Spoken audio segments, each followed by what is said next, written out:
Okay, welcome back. This is a COVID-19 simulator. This is the second video demonstrating the capabilities of the simulator. I encourage you to take a look at the first video to begin with. It gives a lot more detail as to what the settings are in this program and just how they all work. The one change that this video is meant to demonstrate is that quarantining of the sick is implemented. So what we would be doing in this situation is whenever somebody becomes symptomatic, red, then after 7 time cycles, they are put into a quarantine zone, which is a little box down here on the right, until they recover or die. Then they are brought back into the population. The dead don't get removed, but the healthy come back into the population and move around. And this is meant just to demonstrate what difference happens in a population like the United States with 329 million people, how it changes between that and not having quarantining in place.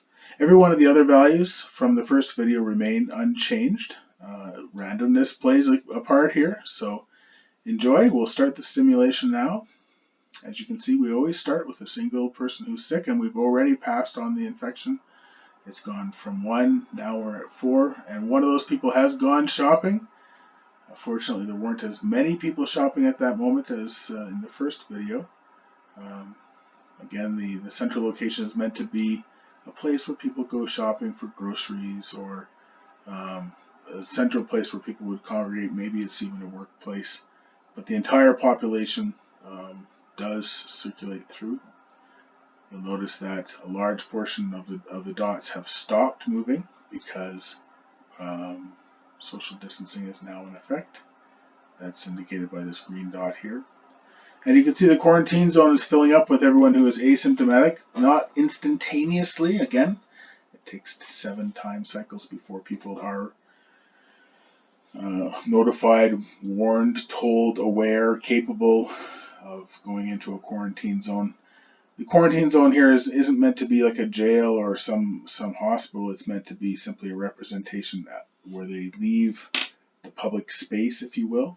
If you consider this to be the public streets of a community or the United States, these people are all in their house, basically, or houses, away from everyone else where they cannot pass on the infection. So that's why they are separated out here, but it does take 7 time cycles for them to be notified to go in quarantine. And we see that somebody has unfortunately died in quarantine. Now, we do have a 1.5% death rate, so that's not uncommon to happen. But as they get healthy in the quarantine, you'll see they pop green and then they're gone, and they're brought back to where they used to be. And as you can see, the social distancing is still in effect. Our graph here on the left shows a very familiar kind of graph for anyone who's been really watching the numbers for COVID, both in terms of the height of the infection and the asymptomatic and symptomatic people, and how it's progressing through time, and just how the percentage of people who have remained healthy has dropped precipitously, but now has really flattened out, and flattened out sooner than it did in the initial video as well. There's a lot more people who are still healthy in this population who have not become sick, because the opportunity they have to run into someone who is symptomatic is significantly reduced when you have a quarantine zone in place. So we've now had 3 people die who've caught the disease. Sometimes somebody who is asymptomatic will die, and you'll see them, their dot turn black in the general population area. But as you can see, our numbers continue to progress. There's far more people in this model who are symptomatic than there are asymptomatic, and that is something that typically comes out because you do implement a quarantine. You have far less transmission to people who are asymptomatic. It's just, that's one of the benefits, if you will, of quarantining. So we have this one symptomatic fellow moving along slowly through the population. He should be told to go off into the quarantine zone And will he go off to the quarantine zone? We'll see if he does pop into there.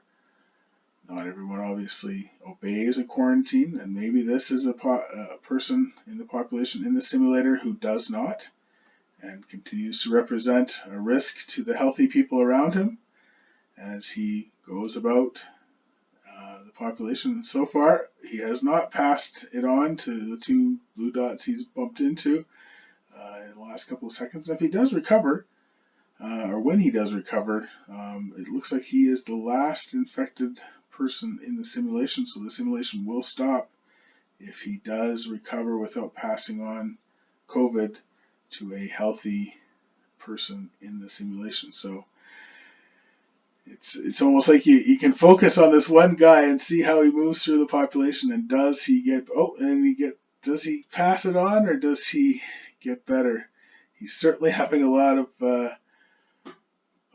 elevator rides or coffees at the coffee shop with healthy people, or it's just the function of randomness, and these people who are healthy, who are encountering him so far, have been fortunate and not showing that they have COVID or have captured COVID from him. We know where it will have come from if any one of these blue dots does turn red or yellow. This is one person who, that took a long time for him to be convinced to go to the quarantine zone. So now he's quarantined, and what should happen now in the population is there's no more disease in the general population. This guy is staying at home. He's decided finally he's feeling so awful. He's gone home and he's resting it off, and now he's recovered. And the simulation stops at that point because there's no more COVID in the population at all. So that should give you a good idea as to what happens when you have quarantining in place from this one simulation. There's a link to the program below. You can download it from GitHub for free. It's open source. It's available to anyone, and you do need to have Python installed on your system. There's a process, and I'll explain that in another video how to make use of it. But it's a great example and education point of how COVID-19 moves through a population, how the various settings you can tweak change how it moves through a population, and the randomness of it, that if I were to start it again, you would see a completely different set of curves. Not totally different, but not identical, because there's a randomness to life and a randomness to this disease. Thanks for watching.